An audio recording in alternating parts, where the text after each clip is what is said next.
ये महारैली नहीं है, ये तो भारत की महाशक्ति का अनुष्ठान है मित्रों, अनुष्ठान है।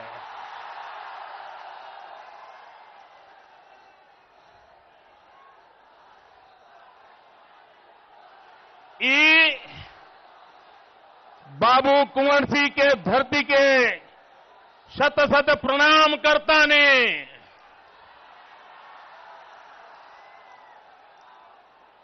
देश में कोनो परिवर्तन बिहार की माटी के बिना संभव नहीं थे।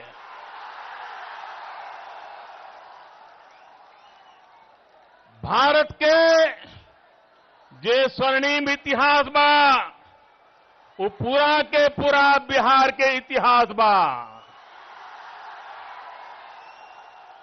चाहे वो नंद वंश के काल होखे या मौर्य वंश के काल होखे, चाहे गुप्त वंश के काल होखे,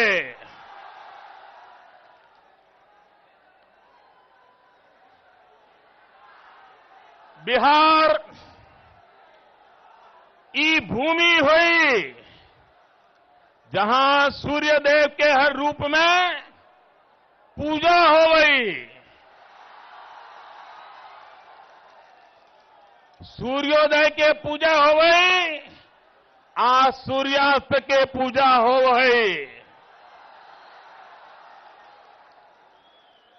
बिहार के लोग अवसरवादी नव होए, कुछ अपवाद छोड़ के।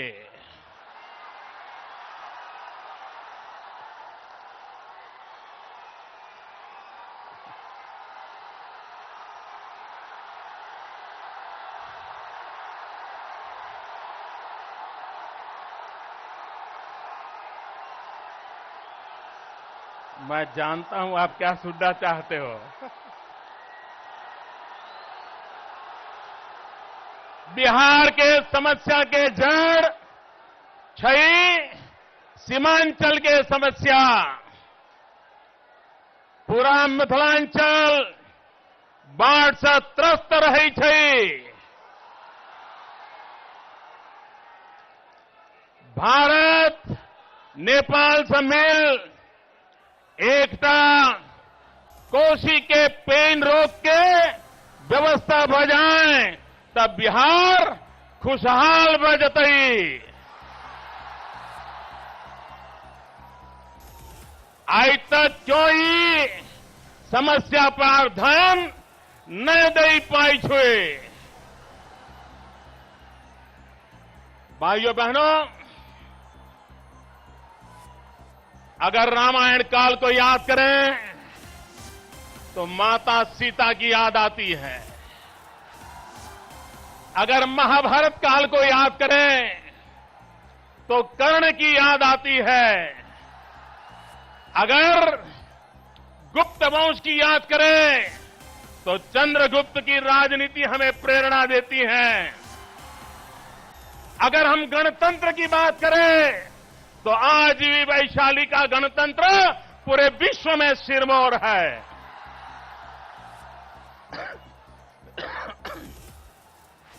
अगर हम साम्राज्य की बात करें, सम्राट की बात करें तो आज भी सम्राट अशोक के बाद कोई सम्राट याद नहीं हो आता है। अगर पाटलिपुत्र को याद करें तो पटना की हर गली याद आती है। अगर हम ज्ञान युग को याद करें तो नालंदा और तक्षशिला का स्मरण होता है। ये मेरा बिहार है भाइयों। और आधुनिक काल में चले जाएं, हिंदुस्तान की आजादी के दो पड़ाव, भारत की आजादी के दो पड़ाव, महत्वपूर्ण पड़ाव। एक महात्मा गांधी का चंपारण का सत्याग्रह और दूसरा गुजरात में गांधी का दांडी यात्रा का कालखंड, हिंदुस्तान की आजादी के ये दो महत्वपूर्ण पड़ाव है भाइयों बहनों। आज आप बिहार में हुंकार रैली कर रहे हैं, हुंकार रैली। ये हुंकार किसका है? यह हुंकार किसका है? यह हुंकार किसका है? यह हुंकार हिंदुस्तान के करोड़ों करोड़ों गरीबों का हुंकार है जो बिहार से उठा है। भाइयों बहनों, ये सीता माता की धरती है और जब मैं सीता माता का स्मरण करता हूं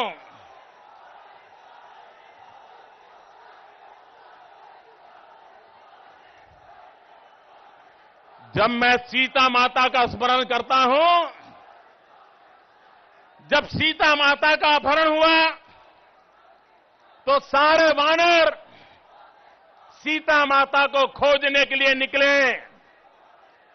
सारे वानर सीता माता को खोजने के लिए चले, लेकिन उनको कोई रास्ता नहीं सूझता था।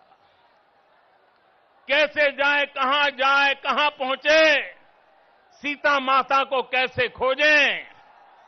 तब सभी वानर उजड़बुन में थे।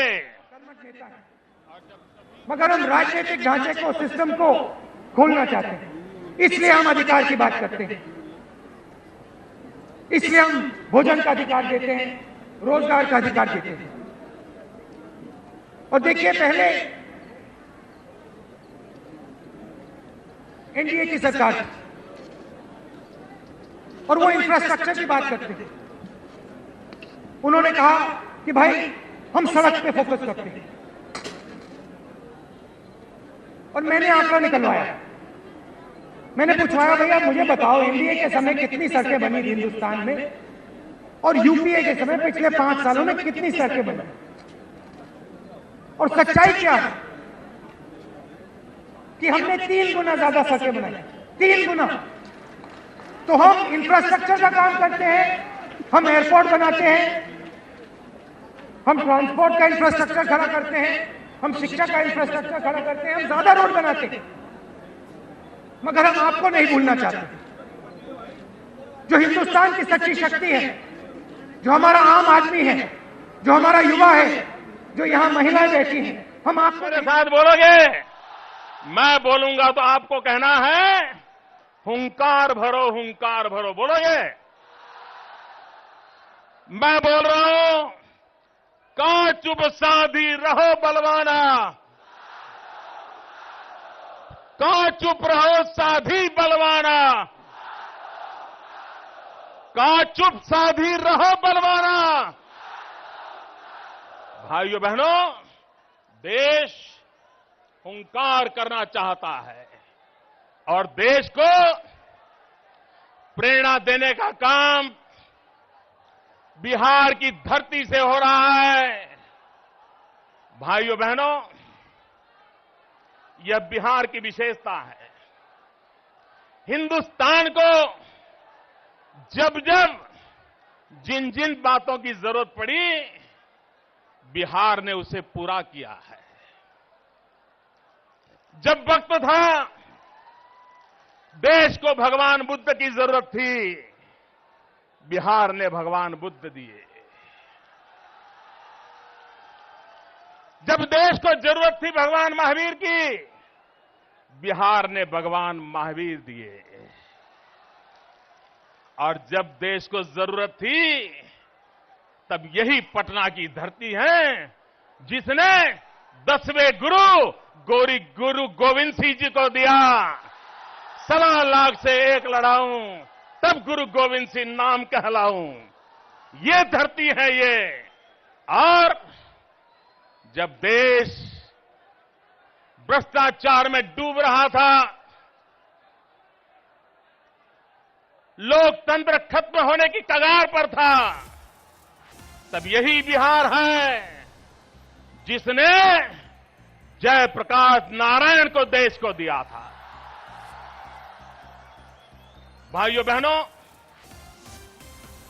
मैं उन भाग्यशाली लोगों में नहीं हूं जिसे जयप्रकाश नारायण की उंगली पकड़ के चलने का सौभाग्य मिला था, लेकिन मैं उन भाग्यशाली लोगों में हूं जिसे जयप्रकाश नारायण के चरणों में बैठ करके लोकतंत्र के शुचिता के पाठ पढ़ने का सौभाग्य मिला था। भाइयों बहनों,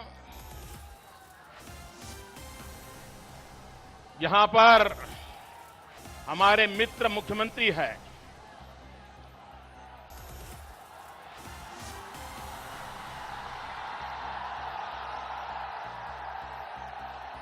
मित्रों, यहां पर मुख्यमंत्री हमारे मित्र है। लोग मुझे पूछते थे कि आपके मित्र ने बीजेपी को क्यों छोड़ दिया। मैंने कहा, जो जेपी को छोड़ देता है वो बीजेपी को क्यों नहीं छोड़ देगा।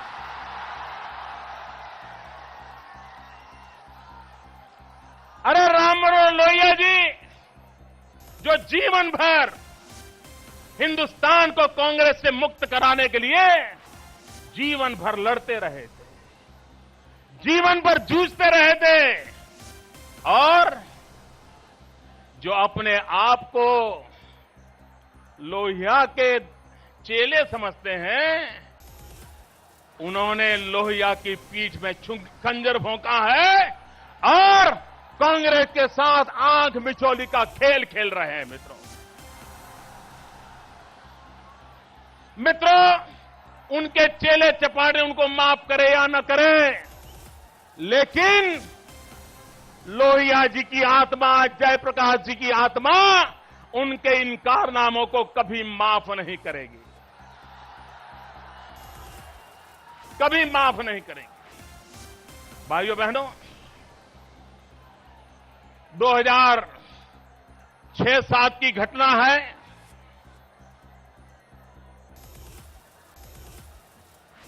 ये आपके मुख्यमंत्री, हमारे मित्र गुजरात आए थे। कथा सुननी है? वो गुजरात आए थे, एक शादी में आए थे। हम भी उस शादी में शरीक हुए थे। हम एक टेबल पर खाना खा रहे थे। शाम का समय था। ये हमारे मित्र, हमारे मेहमान थे। हमने उनको इतना जम करके खिलाया, इतना जम करके खिलाया। ढोकले खिलाए, खमन खिलाया, गुजराती दाल चखाई, गुजरात की कड़ी चखाई, हर प्रकार की मिठाई खिलाई। उनका पेट भी भर गया, मन भी भर गया। इतना आगता स्वागता की इतना गौरव हुआ था, क्योंकि मेहमान नवाजी करना ये मेरे देश की संस्कृति है, मेरे देश की परंपरा। हमने भली भांति उसको निभाया था।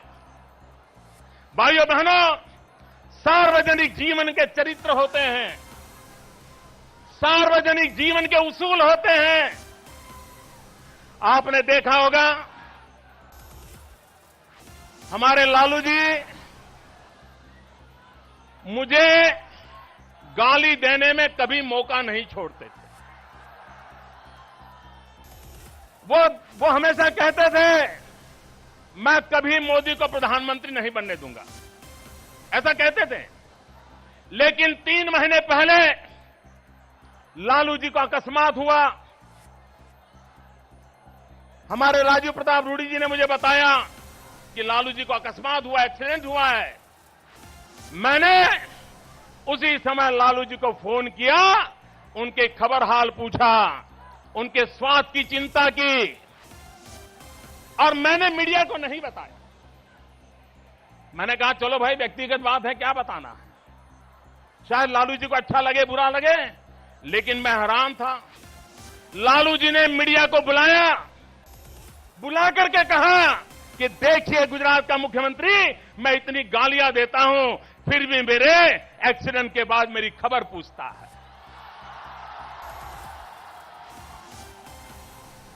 तो मैंने कहा लालू जी से, लालू जी, यदुवंश के राजा श्री कृष्ण भगवान हमारी गुजरात की द्वारिका नागरे में आकर के बसे थे।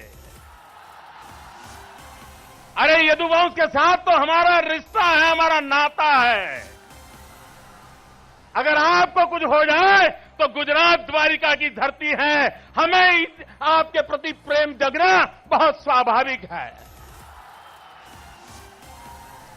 भाइयों बहनों, और मैं यदुवंश से जुड़े हुए सभी भाइयों बहनों को कहना चाहता हूं, चाहे उत्तर प्रदेश हो, बिहार हो, ये श्री कृष्ण भगवान के वंशजों को कहना चाहता हूं, मैं गुजरात में द्वारिका नगरी से आशीर्वाद लेकर के आया हूं। आपकी चिंता करने का जिम्मा मैं लेता हूं। श्री कृष्ण भगवान जिस काम को करके गए हैं, उसको हम सब मिलकर के आगे बढ़ाना है और उस काम को करने का संकल्प लेकर के हमें जाना है। भाइयों बहनों, कभी कभी साल में 2 बार हमारे यहां मुख्यमंत्रियों की मीटिंग हुआ करती है। प्रधानमंत्री जी उस मीटिंग को बुलाते हैं और प्रधानमंत्री जी मीटिंग बुलाते हैं तो दोपहर को लंच भी प्रधानमंत्री की तरफ से होता है और प्रधानमंत्री के टेबल पर 5-6 मुख्यमंत्रियों को खाने के लिए बैठना होता है। तो एक बार ऐसा हुआ, 1 साल पहले की बात है, प्रधानमंत्री जी के टेबल पर हम और हमारे बिहार के मित्र मुख्यमंत्री दोनों एक ही टेबल पे भोजन पे आ गए। भोजन परोसा जा रहा था, लेकिन वो खाना खा नहीं रहे थे, इधर उधर देख रहे थे, चारों तरफ देख रहे थे। मैं प्रधानमंत्री के सामने देखूं, उनके सामने देखूं, मैं परेशान था कि भाई बात क्या है। फिर मुझे समझ में आया, मैंने मेरे मित्र को कहा, अरे भाई चिंता मत करो, कोई कैमरे वाला नहीं है, खा लो।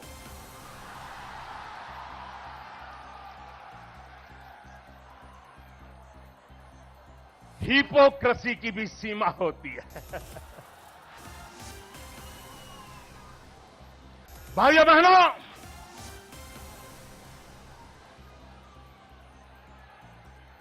बिहार की जनता ये न भूले,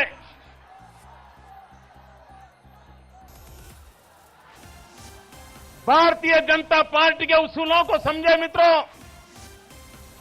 जिस समय बिहार में पहली बार जंगल राज से मुक्ति का अवसर आया, भारतीय जनता पार्टी के विधायक जेडीयू से डबल थे।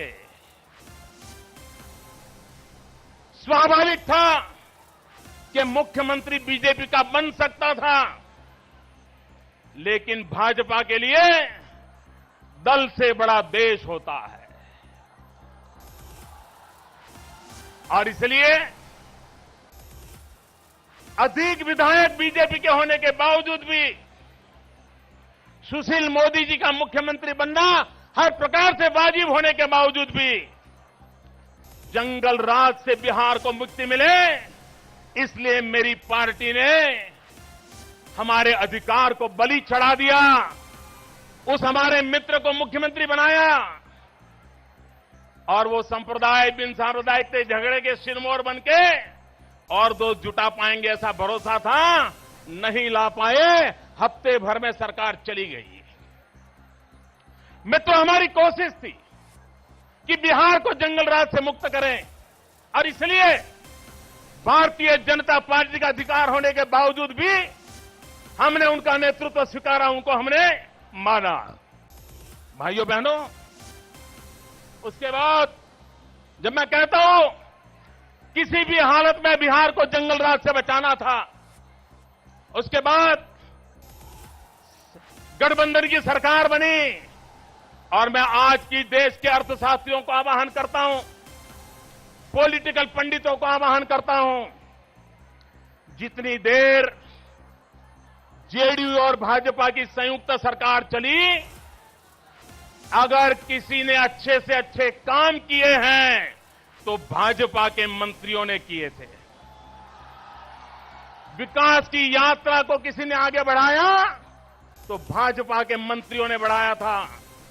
और बिहार के सुधार की जो खबरें आने लगी थी, वो खबरें भी भारतीय जनता पार्टी के मंत्रियों का, भारतीय जनता पार्टी के विधायकों का, भारतीय जनता पार्टी के कार्यकर्ताओं का बिहार का भला करने का संकल्प था, उसी के कारण हुआ था। उसके बावजूद भी एक बार सवाल आया, 2 चुनाव हुए, पार्टी के सामने विषय था गुजरात से नरेंद्र मोदी को चुनाव प्रचार में लाया जाए या न लाया जाए। मीडिया ने भी बड़ा विषय उछाल दिया था। हमारे बिहार के हर नेता, उनका मुझ पर इतना प्यार था, वो मुझे बुलाने के लिए आतुर थे।